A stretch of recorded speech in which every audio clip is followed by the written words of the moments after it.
Хвалёны Єсус Христос.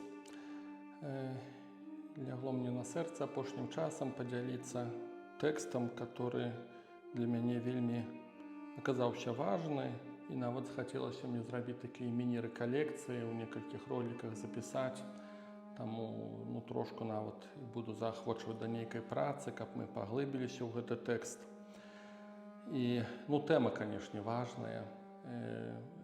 Я бяру за аснову Евангелія ад Марка, 7 раздзел, вершы 1, і, напэўна, да 23 верша рознымі часткамі. «Собрались к нему фарисеи и некоторые из книжников, пришедшие из Иерусалима, и, увидев некоторых из учеников его, евших хлеб нечистыми, то есть неумытыми руками, укоряли. Ибо фарисеи и все иудеи держались предания старцев, не едят, не умыв тщательно рук, и, придя с торга, не едят, не омывшись. Есть и многое другое, чего они приняли держаться, наблюдать омовение чаш, кружек, котлов и скамей. Потом спрашивают его фарисеи и книжники, зачем ученики твои не поступают по преданию старцев, но неумытыми руками едят хлеб». І це буде початок нашого розважання. Часом узнікають у некого питання, чому я рускую Біблію вживаю, улічуючи, наскільки люблю білоруську мову і так далі. Але є свої нюанси перекладу. І одразу, перший нюанс перекладу, у білоруському перекладі, у білоруській Біблії нема слова «укоряли» вучняў Христовых. Да? То есть русский переклад показывает, что фарисеи маюць прэтэнзіі да вучняў. То есть яны пачынаюць свой наезд, таму што вучні нешта не так робяць. Спрабую апісаць увогуле гэтую гісторыю. Гэта тэма, сказаў бы так, предания старцев, так бы я назваў эту першую тэму. Яны маюць прэтэнзіі, што вучні не захоўваюць традыцый старэйшых з ізраільскага народа, старэйшых, магчыма, сярод фарысеяў. Прычым цікава, спрабую апісаць, найперш, каб мы ўніклі ў гэтую гісторыю, пра што размова. Прычым цікава, што няма прэтэнзій, што вучні не захоўваюць закон Маісея.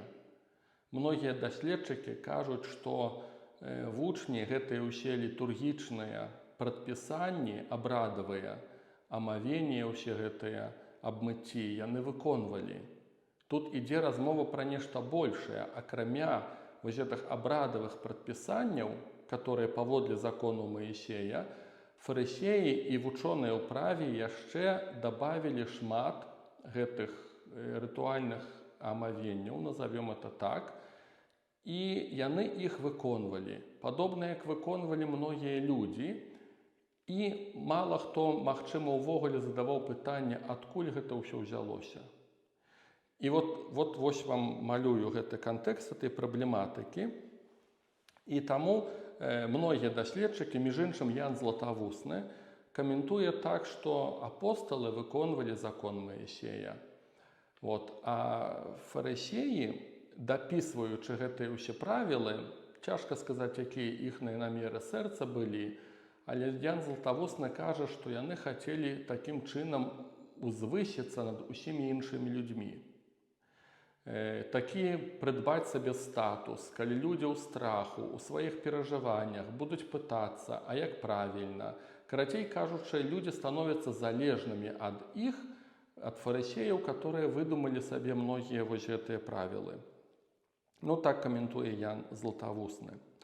Цікава, што некаторыя настолькі самі былі перакананыя ў гэтых рытуальных омовениях і, магчыма, нават самі ўжо не задавалі пытанне, адкуль там што ўзялося, што нават узгадваюць такі выпадак, калі адзін равін быў арыштаваны і знаходзіўся ў турме, і яму далі ваду, каб ён там не памёр з голаду.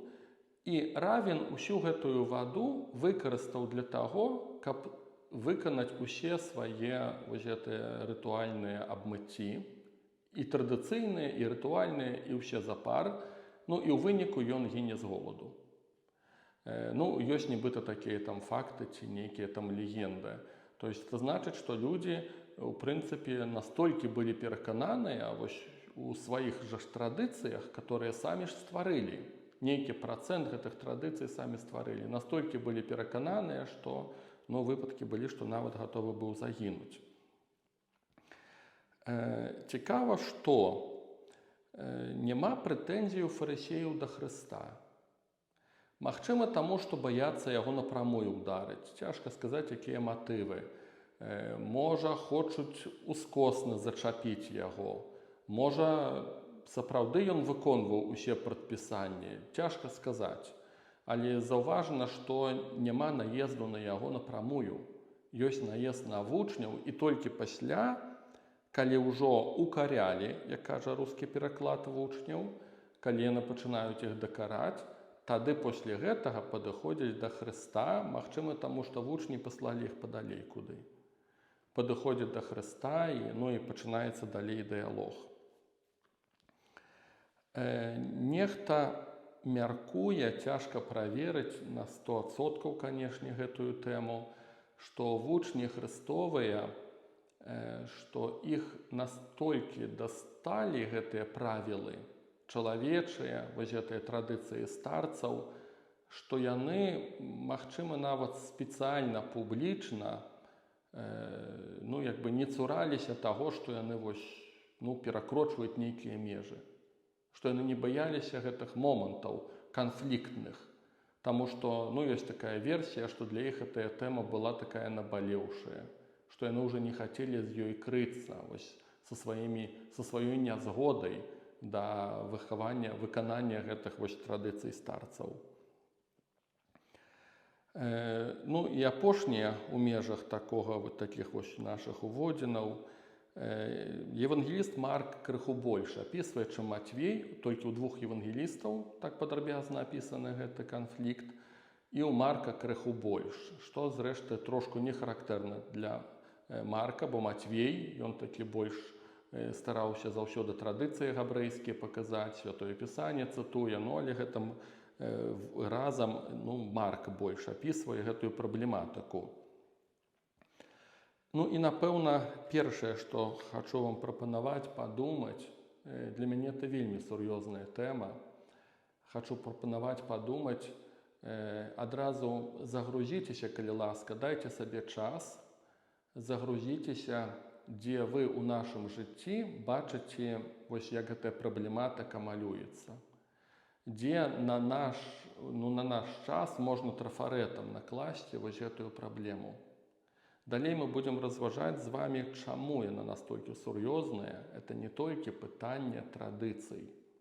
Далей сам Христос патлумачыць, дзе крыецца ўвогуле корань усёй бяды, але пакуль што давайте проста, каб эта тэма нас дакранулася, дайце сабе час, пахадзіце, падумайце, дзе вы сябе бачыце у падобнай сітуацыі, толькі ў наш час.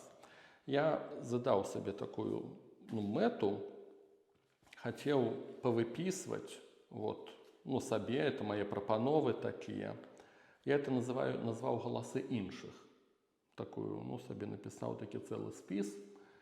Гэта значыць, што нейкія традыцыі, которые не вынікаюць з Святога Пісання, не вынікаюць з вучэння Христовага, яны проста невядома адкуль прыйшлі. Это розныя традыцыі. Это традыцыі і рэлігійныя, і сацыяльныя, і культурныя. Я просто дам прыклады, каб вам паказаць крыху, як можна думаць, каб гэты тэкст стаўся для нас, такім для нас больш актуальным, каб мы ўбачылі ўвогуле глыбіню гэтай кашмарнай праблемы на самой справе. І што я асабіста напісаў? Адразу хачу сказаць, тыя пункты, што я напісаў, я не стаўлю такой мэтай, каб ламаць традыцыі.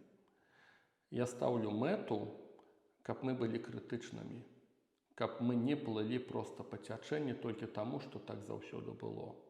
Чаму я гэтую тэму падымаю. Якія яны галасы іншых? З аднаго боку, это напрамак рэлігійна-посныя практыкі, малітоўна-посныя практыкі. нейкія правілы, которые устанавіліся невядома адкуль, невядома чаму, і ўсе мы іх выконваем. Ну, напрыклад, вельмі шмат людзей нават не задумваецца пра тое, што няма такіх канонаў у касцёле, каб пасціцца без малака.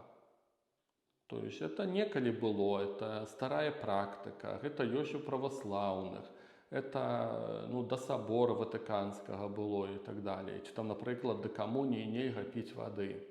Я здзіўляюся, калі часам людзі, яны свята ўпэўненыя, што это для іх вялікая праблема, што яны да святой камуніі, да літургіі выпілі вады, ці там нейкага малака у пятніцу ужывалі, ці ў сераду ўжывалі. І ты просто дзіву даешся, што людзі трымаюцца гэтых пастоў і перажываюць, што яны іх не выканалі, і ніколі нават не задалі сабе пытанне, адкуль яны ўзяліся гэтыя пасты.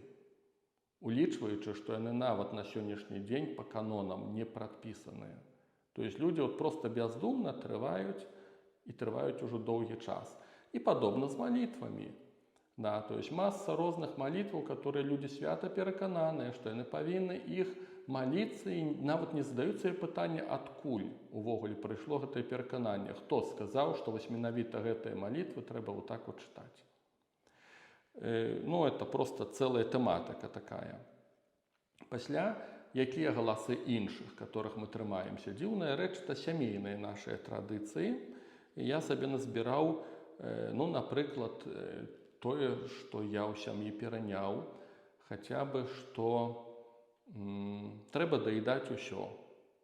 Нельга нічога выкідваць. І вот так добра падумаўшы, чаму нельга выкідваць? Чаму трэба сядзець, давіцца, ўсё даедаць, чаму нельга проста яды взять, пайсці жывёле выкінуць, нават на сметніцу, там тэма марнавання, не марнавання і так далей. Это ўжо здалёка ісці, да. Але ты пераймаеш як нешта святое святых, што трэба абавязкова ўсё даесці. І я з такой філасофіяй, это не то, што дрэннаму нечаму мяне навучылі, это не пра гэта, а пра тое, што я з такой філасофіяй доўгі час сядзіш над талеркай, давішся, ты павінен гэта даесці. І нават не думаеш, чаму так, адкуль это ўзялося. Ці, напрыклад, хлеб не выкідваюць. Я не адзін раз на эту тэму разважаў і разумею, чаму дзяды нашыя так жылі, бо прайшлі, ці прадзеды нават скарэй, прайшлі вайну, голад, дзе за корку хлеба, это сапраўды, этот кавалак хлеба, это выжыванне было, да, этот культ хлеба такі, назовем это так.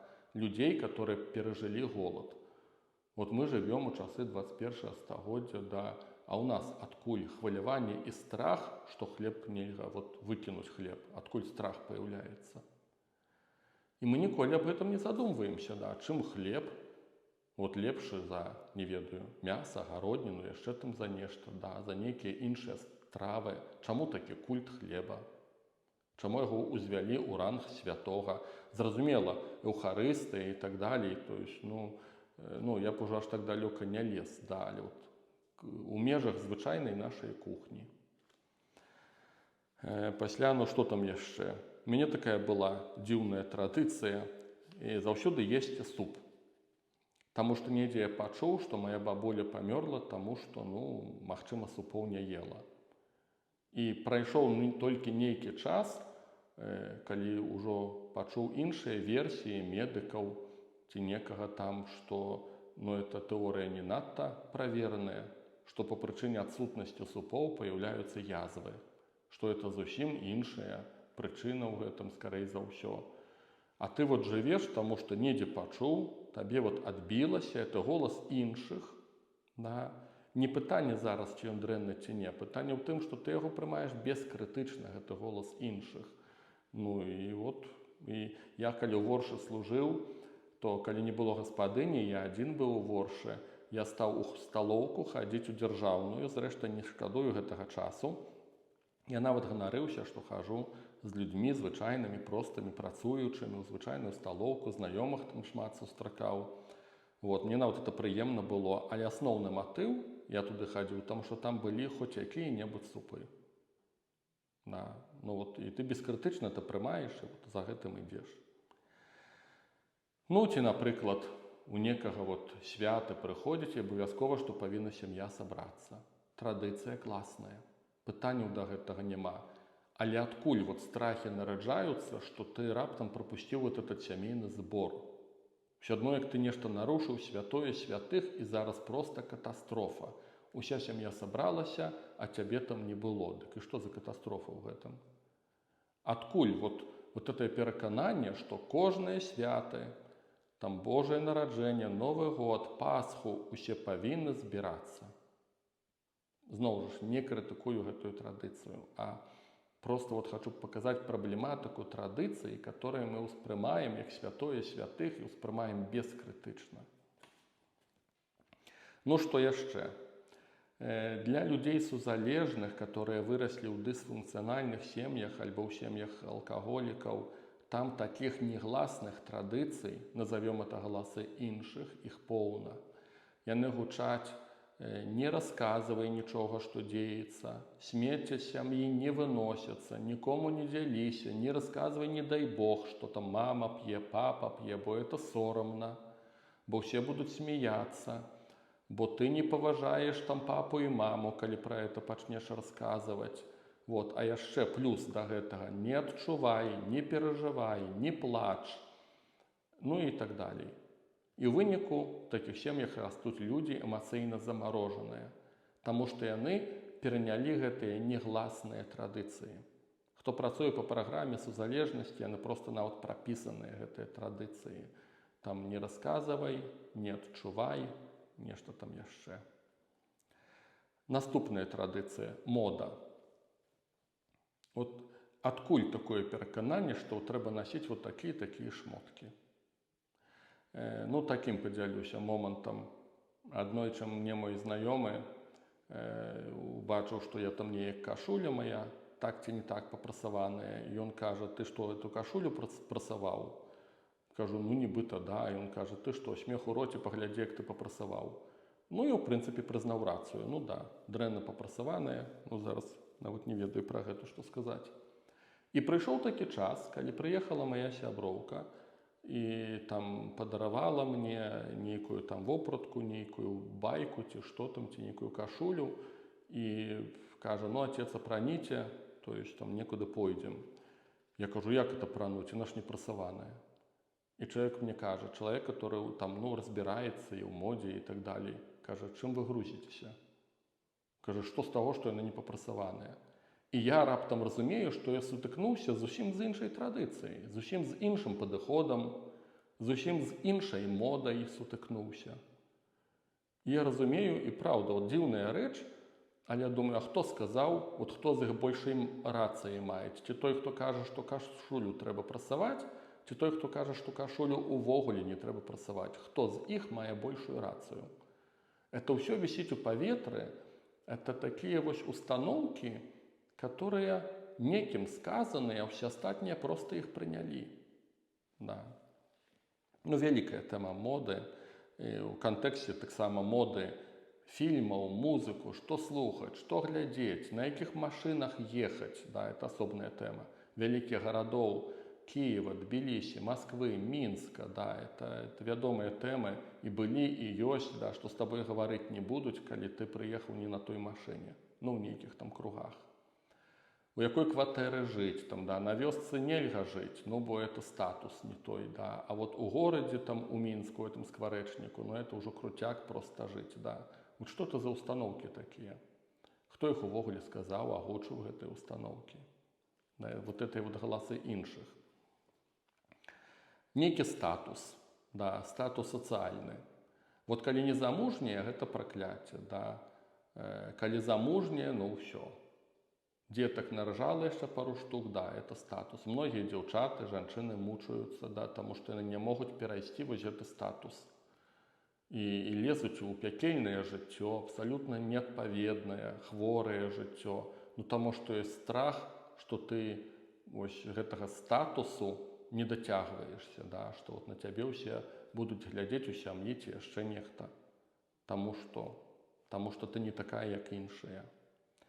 Ці той самы статус, не ведаю што, добрай працы, пенсіі. Вот этот вот страх таки людей, да, что пенсия не такая будет, и увогуле не будет, а як далей будет. И причем страх не в плане материальным, а страх у тым, як это, вот без пенсии, ці з малой пенсией, да, вот, а у іншых лепшая. І зноў жа ж, да, вот этой вот, адчуйце, як галасы ўсё адно, вот яны гучаць, гэтыя галасы невядома якіх людзей, невядома якімі крытэрыямі накіраваліся гэтыя людзі, ну і так далей. Зноў жа ж, галасы іншых, да, это такія прыклады. Традыцыі лячэння. Я сабе такую рубрыку напісаў. Як много людзей упэўненыя, што яны лечацца алкаголем альбо нейкімі травамі. Вот просто святое святых 100% гэта лечыць. Многія медыкі міла усміхнуцца. В гэтым моменце, насколькі тут много легендаў, абсалютна неправераных. А часам нават рэальна, которые здароўе забіваюць. А люди свята перакананыя, што вот так вот заўсёды лячыліся і будзем лячыцца. Ну, там традыцыі нацыянальныя, тэма мовы, там ці наша любимая гарадзеншчына, ці віцебшчына заходняя, тэма польскай мовы ў касцёле і так далей. Тут часта з Евангеліем нічога супольнага, это проста нейкія традыцыі, страх, нешта паламаць, нешта по-другому зрабіць, чым заўсёды рабілі.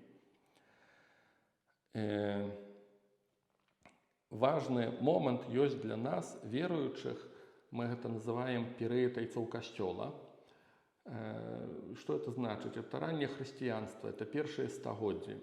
Чым ён важны, гэты перыяд? Таму што людзі найбольш былі прыбліжаныя да часоў хрыстовых. Яны ведалі грэку старажытную. Многія з іх ведалі габрэйскую мову. Яны, для іх это была мова жывая. І мы гэты перыяд так з павагаю ўспрымаем, таму што ў першыя стагоддзі людзі інакш успрымаліся тое пісанне, чым мы. Яно для іх было больш зразумелым, таму што это былі больш-менш іхныя часы. Вот. І так склалася, што у традыцыі каталіцкай і праваслаўнай, да, для нас перыяд айцоў касцёла, праваслаўныя пойдуць далей, яны будуць казаць там святаотеческое предание там, і так далей.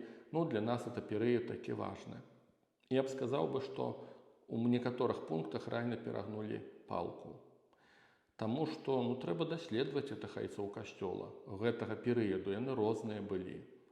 Ёсць у Аўгустына перыяд ранняй ягонай творчасці, да, пра который мала ўвогуле хто хоча ўспамінаць. Сказаў бы там нават некаторыя тэмы еретыцкія. У ранняй творчасці святога Аўгустына. Святы Ірыней, вядомы каментатар святога, даруйце, не Ірыней, Арыген, вядомы каментатар святога пісання з тых старажытных часоў, напрыклад, успрымаў, што Еўхарыстыя – гэта толькі сімвал. Да. Поэтому казаць пра традыцыю з вялікай літары, як это прынята ў тэалогіі, для нас важна гэтая традыцыя з вялікай літары, таму што это той перыяд старажытны. Ўсё трэба правяраць.